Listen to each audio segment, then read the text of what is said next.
పావల శ్యామల ప్రతి ఒక్కరికి తెలిసిన విషయమే. ఆమె హెల్త్ బాగాలేదు. నాకు అనకండి, మీరు బాగుండాలి. మిమ్మల్ని మంచి కోరే వాళ్ళు చాలా మంది ఉన్నారు. 55 సంవత్సరాలు ఆర్టిస్ట్గా బతికా. 50 సార్లు సన్మానాలు చేయించుకున్నా. 2500 సార్లు ఉత్తమ నటిగా వచ్చా. ఆఖరికి ఇక్కడ ఇలా బతుకులేదు. నా బిడ్డలు రోజులు బాలైపోయేలా ఉందమ్మా.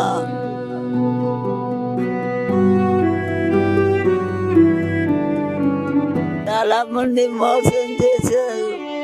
నా దగ్గర డబ్బులు కాజేశారు. దిల్రాజు గారు దేవుళ్ళు. నాకు దేవుళ్ళు అంటే అందరికీ నమస్తే అండి, welcome back to my channel. పావల శ్యామల ప్రతి ఒక్కరికి తెలిసిన విషయమే. ఆమెకు హెల్త్ బాగాలేదు. తనని రోడ్డు మీద కూడా ఒక క్యాబ్ డ్రైవర్ దింపి వెళ్ళాడు. తనని హాస్పిటల్కి జాయిన్ చేశారనేసి ప్రతి ఒక్కరికి తెలిసిన విషయమే. సో మనమైతే కనుక ప్రసాద్ హాస్పిటల్కి అయితే వచ్చాము. ఇక్కడ ప్రగతి నగర్లో ఉన్న ప్రసాద్ హాస్పిటల్ అయితే పావల శ్యామల గారు అలాగే వాళ్ళ కూతురు కూడా ఇక్కడ ఉండడం జరిగింది. మనమైతే వాళ్ళని అడిగి తెలుసుకుందాము హెల్త్ ఎలా ఉంది, ఎలా ఇక్కడ అంటే ఇప్పుడు హాస్పిటల్కి అయ్యే ఖర్చు అంతా ఎవరు భరిస్తున్నారు.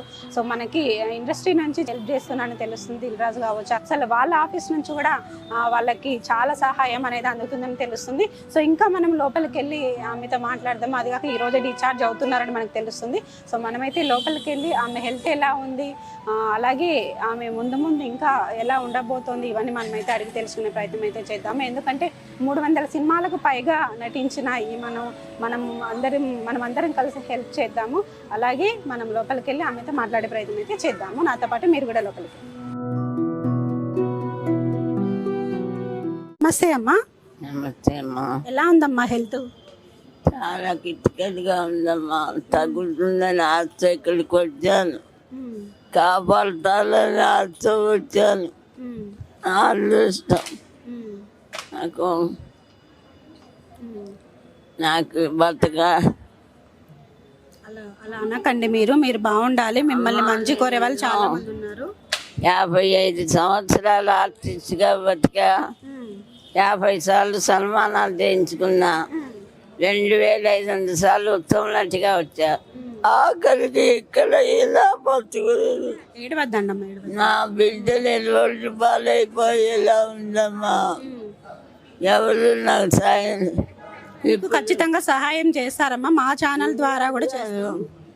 దిల్రాజు గారు దేవుళ్ళు. నాకు దేవుళ్ళు అంటే ఎంత ఇష్టమో దిల్రాజు గారు అంటే అంత ఇష్టం.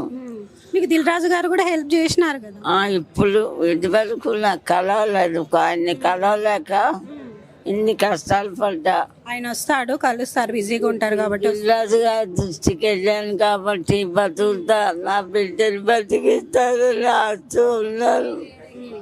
నేను ఇంకెవరిని నమ్ముకోవచ్చా. ఒకటి చాలా మంది మోసం చేశారు. నా దగ్గర డబ్బులు కాజేశారు. నన్ను అనేక రకాలుగా అమ్మాయి. ధైర్యంగా ఉండు, ఏం కాదు. మేము మా ఛానల్ తరపున కూడా మీకు హెల్ప్ చేస్తాము. నెంబర్ తీసుకొని. అమ్మండి బాగాలేదు. దిల్రాజు గారు తీసుకెళ్తున్నారు. అమ్మకి హెల్త్ బాగాలేదు. ఇక్కడ నుంచి మీరు ఎక్కడికి వెళ్తున్నారు? దిల్రాజు గారు వేరే చోట తీసుకెళ్తున్నారు. అక్కడ ఏదో ఆశ్రమంలోనో. ఇప్పుడు ఎలా ఉంది, మీకు ఎలా ఉంది, మీ అమ్మకి ఎలా ఉంది? బాగలేదు. నాకు అసలు ట్రీట్మెంటే చేయలేదు. చేయించుకోరా, అందుకని వెళ్తున్నాం.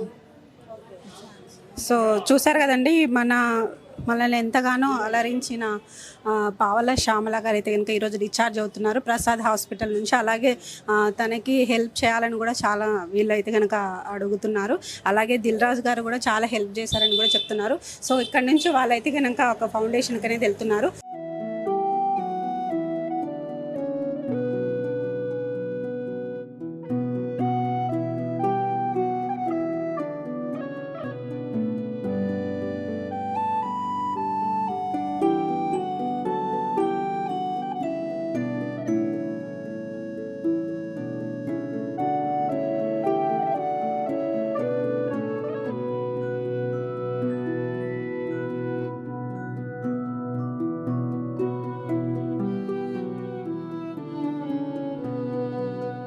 చూసారు కదండి, ప్రసాద్ హాస్పిటల్లో ఉన్న శ్యామల గారిని ఇప్పుడే డిశ్చార్జ్ చేశారు. ఆ విజువల్స్ కూడా మీరు చూశారు. సో తననైతే ఒక ఓల్డేజ్ హోమ్కి అయితే తరలిస్తున్నారు. దిల్ రాజు గారి ఆఫీస్ నుంచి దగ్గరుండి మరి వీళ్ళను చాలా జాగ్రత్తగా తీసుకెళ్తున్నారు. సో మనమైతే కనుక శ్యామల గారు ఆరోగ్యం బాగుండాలి, త్వరగా కోలుకోవాలనేసి మనమైతే ఆశిద్దాము.